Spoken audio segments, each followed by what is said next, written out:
Hey orchid growers, I know you love your orchids and you want to be able to grow the best possible orchids that you can. Here's just one thing that you can do to help your orchid grow bigger flowers and more abundant flowers with a more vigorous plant overall. And that is learning how to feed your orchid. When feeding your orchid, there's just 3 things you need to remember. First, when you feed your orchid, first water it, and then after your orchid's been watered, then fertilize your orchid. Second, feed your orchid when it's in the active growth phase. This means that new leaves and roots and pseudobulbs are growing. The third thing to remember is to fertilize weekly. This means that you should feed your orchid once every 3 weeks, and then on the 4th week of the month, just flush the potting media with water. Also, to weekly feed your orchid, dilute the fertilizer to 1/2 to 1/4 strength. So when you water and fertilize your orchid, think about how it grows in its natural environment. Most orchids that we cultivate grow where they have just 2 main seasons, a wet season and a dry season.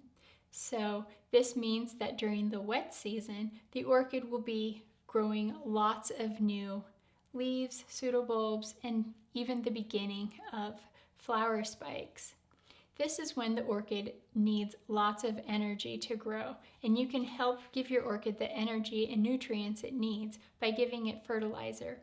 If it's in a dry season, the orchid is not putting out new roots and growth. So you don't have to know a lot about the orchid.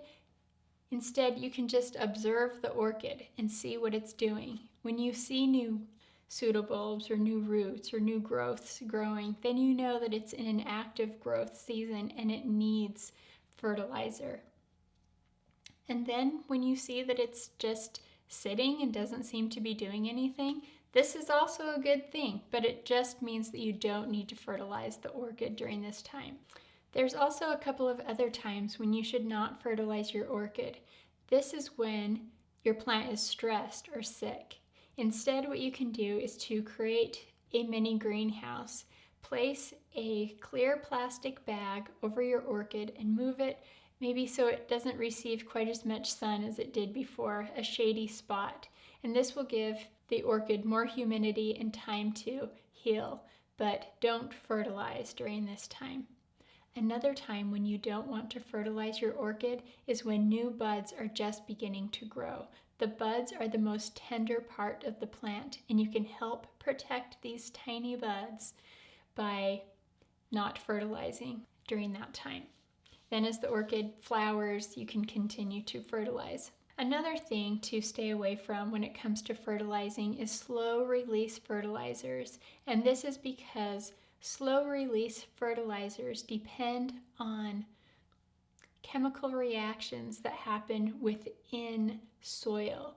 And as many orchids are epiphytic or grow along the surface of a tree or rock, or even semi-terrestrial orchids that grow along the top of the earth and not really penetrating down into soil. These orchids depend on frequent rainfall, but they don't depend upon chemical processes that happen within soil. So it's best to stay away from slow release fertilizers. All right, let's talk about what fertilizing packaging numbers and letters mean. So you may notice that the packaging on the fertilizers may say something like 777 or 795. These are percentages. And you'll also notice that the packaging has 3 letters, N, P, K. The N stands for nitrogen, the P stands for potassium, and the K stands for phosphorus.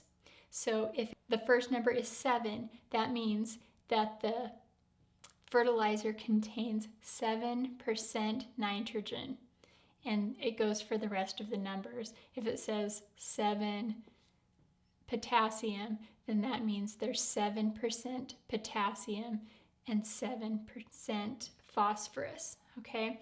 So let's talk about what these macronutrients do. So NPK, nitrogen, potassium, and phosphorus are considered macronutrients. Nitrogen helps the orchid to produce healthy leaves and lush foliage. Phosphorus helps the orchid to produce flowers, large flowers, more abundant flowers. And the last number, or the last letter, I should say, potassium, helps your orchid to develop a strong and healthy root system. But along with these macronutrients, your orchid also needs micronutrients. And these are trace elements that the orchid needs to grow healthy.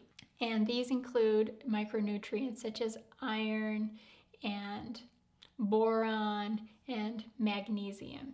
When you buy an orchid fertilizer, make sure that it says that it's a balanced fertilizer. This just means that it contains micro and macronutrients. Okay, as I said before, there are times when you should not fertilize. And just like there are times when you should not fertilize, there's also times when you need to flush the potting media, like we talked about every 4th week. Just flush the potting media without using any salts. But there's also a time when you should leach the potting media. There are some potting medias that absorb a lot of fertilizer salts. These things can have positive benefits because they don't break down. A lot of these are inorganic potting medias like clay pellets or lava rock, and these can be great because they don't break down and they will help you to have a really open potting media that drains really well. But on the downside, they also absorb fertilizer salts. So one thing you can do beyond flushing these potting medias with water, you can also leach the salts out of the potting media. And that is to use distilled water. So all you have to do is every once in a while, take your orchid and put it in a pot where it can absorb distilled water and leave it in that pot of distilled water for about an hour. And then 1 week later, just repeat the process. And then every 6 months or so, then just leach the salts with distilled water. It's also important to repot your orchids. This will help you to have a fresh new potting media that does not contain any fertilizer salts. Another benefit to flushing fertilizer salts is that it will make the potting media last longer. It's a good idea to repot every year or 2, depending on the orchid and the potting media.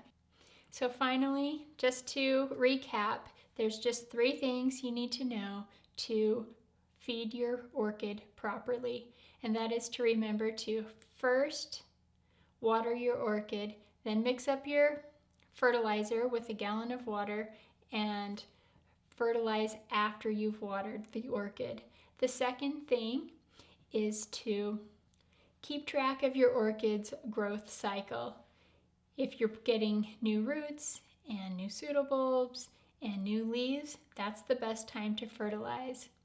And lastly, the third tip is to water weekly. Water once a week for 3 weeks, and then on the 4th week, flush the fertilizer salts and dilute the orchid fertilizer 1/2 to 1/4 strength.